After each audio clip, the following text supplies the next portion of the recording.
peur que les mots me manquent pour vous dire ma reconnaissance. Trop d'émotions, multiples, confuses, tristes, joyeuses, se bousculent et risquent de faire obstacle aux mots. Et je me sens partagé entre le trop à dire et la crainte d'en dire trop. La peur surtout de ne pas vous dire assez. Merci. Merci à vous tous d'être ici. Un petit pas pour l'école, un grand pas pour moi-même. Merci Marc. Merci Marc.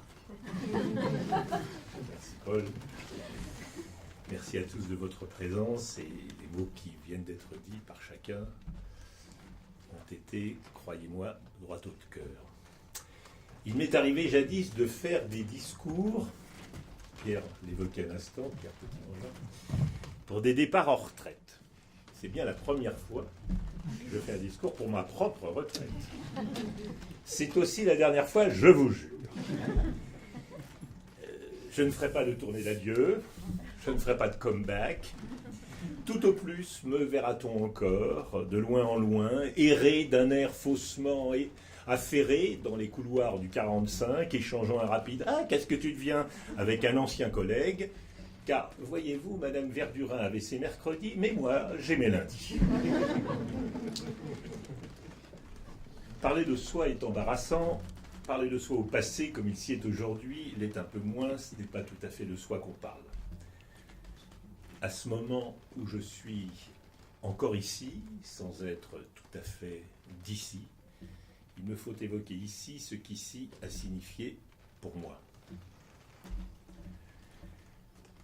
Le dire vraiment m'obligerait à parler de mon enfance, de mes parents, juifs allemands, rescapés du génocide, marchands de journaux à Puteaux, parlant à peine le français et rêvant simplement pour leurs enfants de bonnes études, si possible avec latin, et d'assimilation complète à ce monde qui les avait accueillis, ou peut-être rejetés, ils ne savaient pas bien. Pour des raisons qui aujourd'hui ne font plus sens et qui semblent même contradictoires, nous n'avions, nous leurs enfants, le droit de nous dire ni juifs, ni allemands. La reconnaissance m'invite à évoquer leur mémoire, la pudeur incite à m'en tenir là.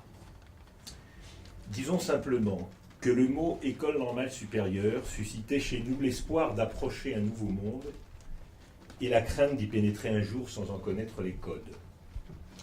C'est pourquoi je me suis souvent reconnu dans ces jeunes provinciales de première année qui, portant encore tout le poids des espérances familiales et de leur gloire d'un jour dans les journaux locaux, s'estiment des normaliennes illégitimes au milieu de tous ces héritiers de la montagne Sainte-Geneviève. Elles font longtemps le mauvais rêve d'un recomptage des totaux du concours, mettant fin...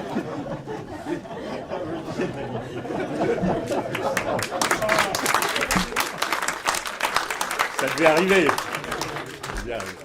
Elles font longtemps, disais-je, le mauvais rêve d'un recomptage des totaux du concours, mettant fin à l'imposture dont elles se sentent coupables.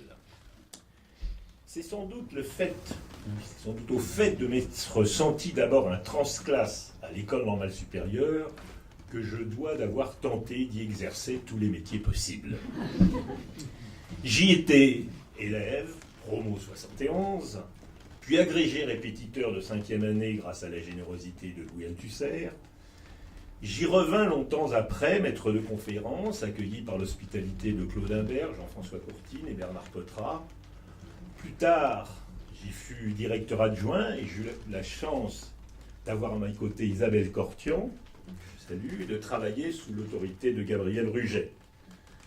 Gabriel Ruget était un directeur extraordinaire. Il avait 500 idées nouvelles par jour, dont 5 au moins étaient excellentes, mais hélas dans une école qui n'en supporte que 3 par siècle.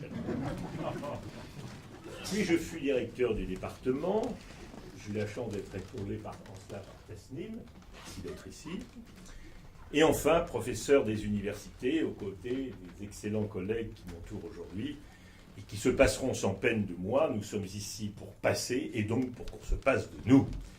Je caresse l'espoir d'y embrasser bientôt une carrière de professeur émérite. Le seul métier que je n'y ai pas exercé est celui de directeur. Mais je ne lâche pas l'affaire. Je n'ai pas dit mon dernier mot. L'ENS que j'ai connu dans les années 70 avait un point commun avec celle d'aujourd'hui. On y entrait souvent puceau. Mais au contraire de celle de maintenant, on en sortait parfois dans le même état, car par mesure prophylactique dont j'ai désormais du mal à ressaisir la finalité, on nous avait tenus éloignés, depuis le cours préparatoire jusqu'à l'agrégation inclusivement, de ces êtres humains d'une espèce halogène que nous appelions en rougissant les filles, et dont certaines représentantes étaient cloîtrées boulevard Jourdan. Quelques vaillantes évadées squattaient rue d'Ulm, et on les apercevait le matin au petit pot, en robe de chambre, mangeant les mêmes tartines et buvant le même café au lait que les humains de notre espèce. Les ontologues des sciences humaines et sociales, ceux d'aujourd'hui, qui ont abandonné la summa divisio de la nature et de la culture, ou même la partition du monde social en classes, au profit de l'opposition des humains et des non-humains, ignorent sans doute que pour un humain né en 1950, l'être se divisait nécessairement en humain et humaine. Rien dans les classes préparatoires ne nous préparait, hors la lecture d'Ovide et de Platon, c'est vous dire, à comprendre ce genre d'humanité. Nous avions fait nos cagnes en état d'érection permanente des veines, dont j'évoque aujourd'hui la ferme constance avec nostalgie. De mes années d'école, je me remémore surtout le soulagement d'avoir pu frapper à la porte de Louis Althusser lorsque je me sentais mal, sans imaginer le mal infini dont lui-même souffrait et qui n'altérait nullement sa bienveillance. Il me reste aussi d'avoir bien rigolé au séminaire de Jacques Derrida, dont c'était la période calembour et ratata. Je garde de lui le souvenir d'un enseignant rigoureux et scrupuleux et d'un showman hors pair. En l'écoutant déconstruire, je compris que j'aspirais à construire et j'appris à me méfier des mots. Je tenterai d'y échapper en m'embarquant dans une seconde navigation pour embrasser la cause des logoi, mais cette fois-ci au sens des arguments qui n'étaient guère prisés à l'époque. Je n'évoquerai ma carrière que pour dire qu'elle fut variée, Marc l'a dit tout à l'heure, et sa réussite tardive. À ceux des plus jeunes qui imagineraient que je fais ici partie des meubles, je rétorquerai que je m'honore d'avoir enseigné la philosophie dans tout type d'institution, de la maternelle à l'université, de l'école normale d'instituteurs de Laon au lycée de Plaisir, de la terminale d'Hénin-Beaumont à la Cagne de Versailles, de l'université de Reims à celle de São Paulo au Brésil, de l'université d'Aix-Marseille à celle de Paris-X-Nanterre, etc. Si je devais résumer, j'ai dit, ne vous inquiétez pas, les 13 années, oui 13, qui séparèrent ma sortie de l'école de mon entrée à l'université, en université française, je dirais que celle-ci a dépendu d'une demi-douzaine de coups de fil matinaux. Je recadre. Alors que durant l'hiver 1979-1980, j'use ma vieille 4L bleue 3 vitesses sur les routes verglacées du nord de l'Aisne, et le tableau, du côté de Hirson, qui ressemble à l'image que vous en avez en entendant son nom, afin d'aller inspecter mes instituteurs stagiaires à qui j'enseigne malgré moi, mais avec un réel entrain, la philosophie de l'éducation et la psychopédagogie, je reçois un vendredi matin, jour domestique, un coup de fil matinal d'un ancien camarade qui n'a pas été nommé comme moi psychopéda en école normale d'instituteur, mais attaché culturel à São Paulo. Il m'explique que je dois absolument postuler à un poste prestigieux d'épistémologie à l'université de Campinas, poste qui s'est progressivement transformé à mesure que me parvenaient par bateau des nouvelles, des informations plus exactes, en poste de philosophie ancienne à l'université de São Paulo. Et qu'il m'est donc vivement recommandé à cet effet de rencontrer un certain professeur français exerçant là-bas, qui doit imminemment passer par Paris pour s'enquérir d'éventuelles candidatures. Gérard Lebrun, historien de la philosophie allemande, admiré et fameux pour ses 2 livres majeurs, mais dont nul ne sait exactement où il habite, qui il est, où il vit, ni comment. Alors mettez-vous à ma place. D'un côté, le verglas, la psychopédagogie, Hirson. D'un autre côté, les tropiques, tristes ou non, la philosophie, le Brésil, dont je pensais à l'époque qu'il ressemblait à l'image que vous en avez en entendant son nom. Quelques diables aussi me poussant, la curiosité de rencontrer ce personnage mystérieux dans un café parisien, le combat était trop inégal. Je rencontre, je postule, je suis pris, et 1000 péripéties plus tard, me voilà parti pour le Brésil, avec femme, enfant et piano. M'en voilà revenu, plus de 4 ans plus tard, début décembre 1984, donc en fin d'année universitaire brésilienne, sans prendre de vacances, j'ai d'ardard assumé mes tâches d'enseignement à l'université d'Aix-Marseille où j'ai été élu 2 mois plus tôt. Les allers-retours ici, les Moulineaux, Aix-en-Provence, je vous parle d'un temps d'avant le TGV, se succèdent hebdomadairement jusqu'au mois d'avril 1985, lorsque je reçois un vendredi matin, jour domestique, un coup de fil matinal. « Allô, dit la voix, je suis monsieur Dobremont, proviseur du lycée Fernand d'Archicourt à Hénin-Beaumont. » « Enchanté, répond votre serviteur, ignorant encore que je vais bientôt être le sien. Et que puis-je faire pour vous ? Je reçois à l'instant, dit le sobre monsieur Dobremont, un télégramme du rectorat de Lille m'annonçant que vous êtes nommé professeur de philosophie dans mon établissement à compter de la rentrée des vacances de Pâques. Acceptez-vous le poste ? Je vous le demande tout de go, ajoute cet homme de bien, parce que j'ai une maître auxiliaire remplaçante sur le poste et que je ne voudrais pas être forcé de la licencier à cause de vous, puisqu'elle me donne entièrement satisfaction. Je m'entends encore répondre sur un ton presque goguenard. Ne vous inquiétez pas, monsieur le proviseur, ce ne peut être qu'une erreur, je suis actuellement maître de conférence à l'université d'Aix-en-Provence. Grand bien vous fasse, me dit la voix, mais éclaircissez cet imbroglio avec le ministère et rappelez-moi au plus vite. L'imbroglio ne fut jamais éclairci. La maître auxiliaire remplaçante fut congédiée et passa quelque temps plus tard avec succès le concours d'entrée dans la police. Mon élection à Aix fut invalidée, les règles de nomination des maîtres de conférence avaient changé depuis le vote récent de la loi de 1984. Le télégramme disait vrai. Je partageais ma fin d'année entre mes agrégatifs d'Aix-en-Provence et la préparation au bac de mes élèves de classe technique à leur épreuve, c'est le mot qui convient, de philosophie. Ceux des Nimbaud. 4 ans plus tard, alors que j'enseigne désormais quotidiennement la philosophie en terminale au lycée Jean Villard de Plaisir, et que je viens d'apprendre que je vais finalement être auditionné pour divers postes universitaires, je reçois, un vendredi matin, un coup de fil, un appel de M. Claude Monteiller, inspecteur général de philosophie, m'annonçant que sa noble institution, béni soit-elle, béni soit son nom, a créé une classe de Cagnes, spécialité philosophie, au lycée La Bruyère à Versailles, à 2 pas de chez moi, et a décidé de me la confier dès la rentrée suivante. Je revois encore mon fils demander à sa mère pourquoi je fais des bonds de joie dans le salon. Quelques semaines plus tard, je me rends quand même à l'audition pour un poste de Bordeaux, à laquelle je suis convoqué à 9h du matin.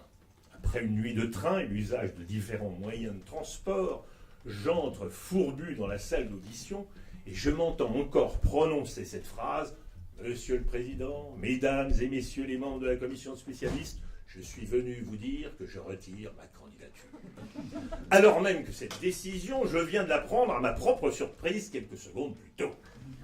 Et sans hésiter un instant à convertir hypocritement mon indécision en panache, j'ajoute pour le Président que ma fière proclamation vient d'interloquer. Oui, je trouvais plus courtois de venir vous le dire en personne. Le vendredi suivant, je reçois matinalement un coup de fil courroucé de Pierre Aubinck. Je viens d'apprendre ce que vous avez fait à Bordeaux. Ça ne se fait pas. Vous allez me faire le plaisir de ne pas recommencer vos bêtises à l'audition de Reims. Je me rendis donc à Reims. J'y fus, non sans mal, élu, et fis tout mon possible pour regagner mon poste le plus tard possible. Et voilà comment, après tant d'années passées à espérer entrer à l'université, j'y pénétrai finalement en traînant les pieds. Quelques années plus tard, j'obtins ma mutation pour l'école. Cette école, je l'ai trop aimée, comme vous sans doute. Puisqu'on peut y faire à peu près ce qu'on veut, on pourrait n'y rien faire. Et pourtant, on y travaille plus qu'ailleurs, que ce soit dans les services, dont je salue l'extraordinaire dévouement, ou les départements. Pourquoi ? Si ce n'est par amour, je ne vois pas d'autre mot. On l'embrasse trop, et c'est pourquoi on l'étreint mal. Je vous mets au défi de pouvoir la définir. Rassurons-nous. Comme une aïeule toujours un peu patraque mais foncièrement gaillarde, elle nous enterrera tous. Car c'est à cette indéfinition qu'elle doit sa longévité. Je m'en suis un jour tiré, comme le rappelait Paul tout à l'heure, par une pirouette estimant qu'elle doit être à la fois un conservatoire et un laboratoire. L'oxymore ne faisait qu'esquiver l'impossibilité de la définition. On doit donc s'en tenir à des formules apophatiques ou contradictoires. Elle ne doit être ni université, ni hors de l'université. Elle doit être au centre de la recherche, sans devenir un centre de recherche. On doit y entrer exclusivement par concours, sans exclure qu'on puisse y entrer par d'autres voies. Elle doit demeurer typiquement française et s'ouvrir grand à l'internationalisation. Il faut respecter la liberté absolue des élèves d'y faire ce que bon leur semble et les encadrer soigneusement afin de préparer leur avenir. Il faut que les littéraires passent l'agrégation et qu'ils puissent s'en passer. On doit cultiver la sélection la plus exigeante et s'ouvrir aux plus défavorisés, etc., etc. C'est dans ce déséquilibre obscur entre deux définitions claires, mais l'une et l'autre fatales, que repose son salut.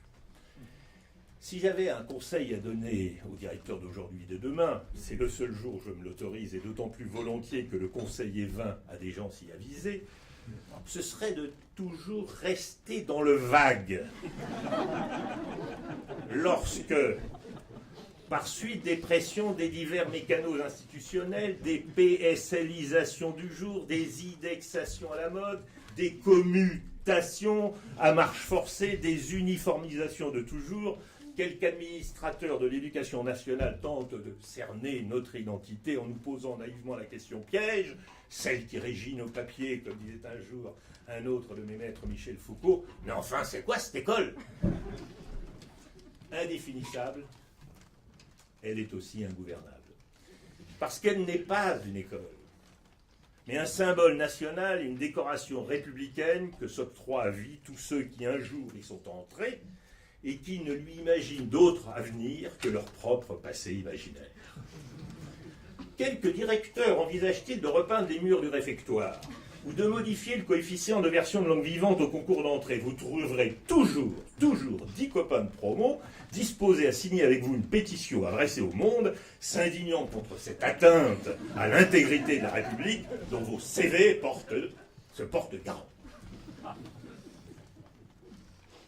J'ai eu le bonheur d'enseigner dans cette école à des générations d'élèves et d'étudiants dont beaucoup m'ont donné la plus grande des joies intellectuelles, celle d'admirer.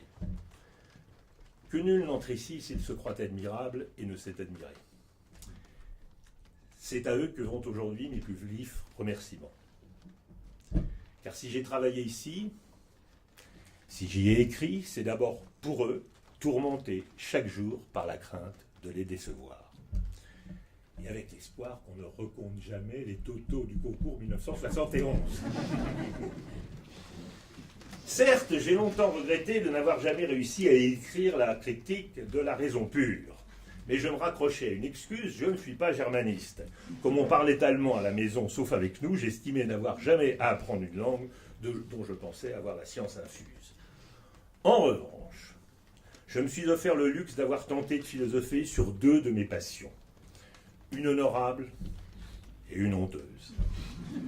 Pour la musique, il a fallu que je me décide enfin à prendre le taureau par les cornes, après plus de 60 ans que le sujet me poursuivait. Quant à l'autre passion, j'ai longtemps cherché à la satisfaire sans tambour ni trompette. Alors je vous prie, ne tirez pas sur le pianiste. Et laissez-moi à présent chanter enfin sans complexe Tu ne m'as pas compris, Carmen, c'est la retraite. Oui, désormais, après quasiment 50 ans passés à faire profession de philosophe, j'estime avoir droit au repos. Non, je ne le consacrerai pas à la pêche à la ligne et je vous remercie vivement de ne pas m'avoir accablé par le cadeau d'une canne à pêche comme c'est l'usage. Croyez-vous que j'occuperai mes loisirs à ce passe-temps cruel, à tirer je ne sais quel plaisir malsain à faire souffrir des poissons qui ne nous ont rien fait?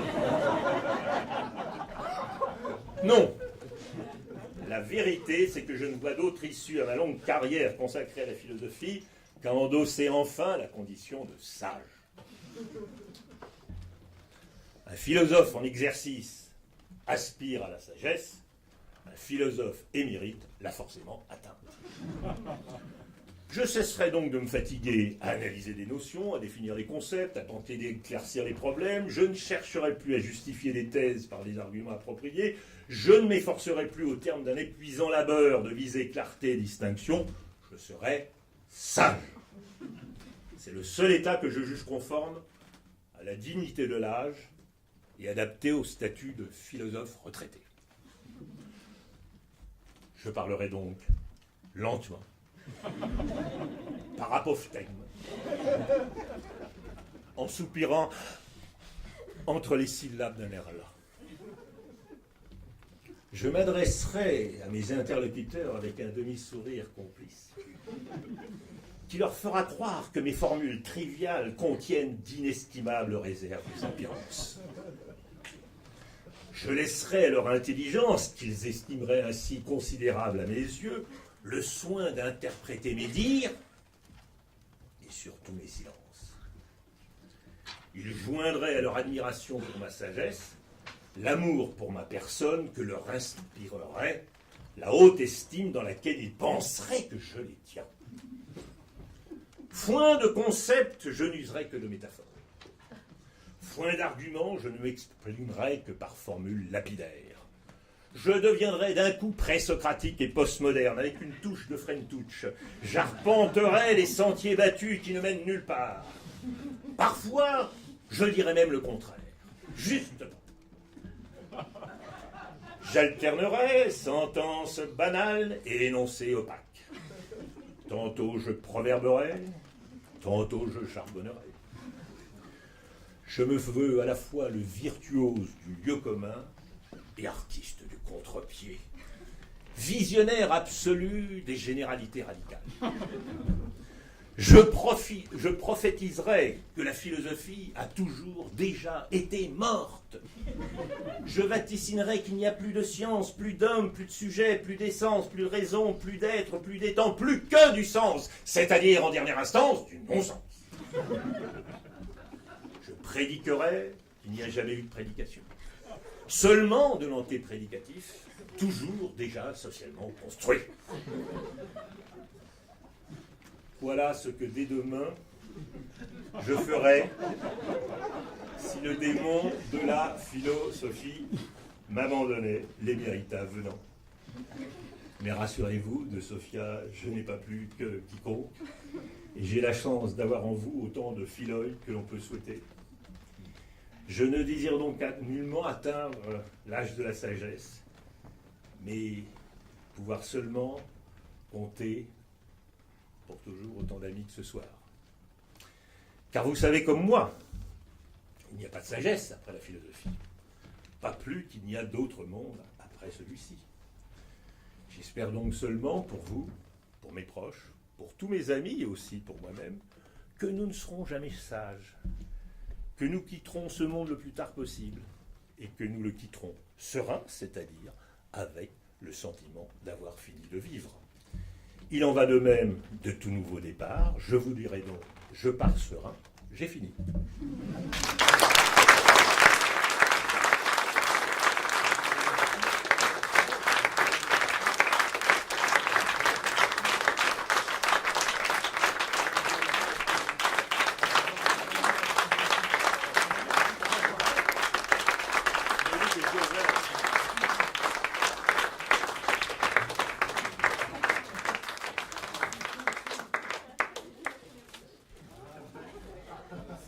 une canne à pêche. Quoique.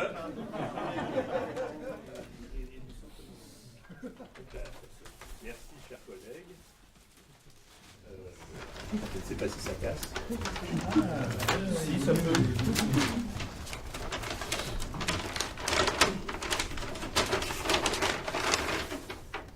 Ah, des jumelles pour mieux voir les poissons. Pour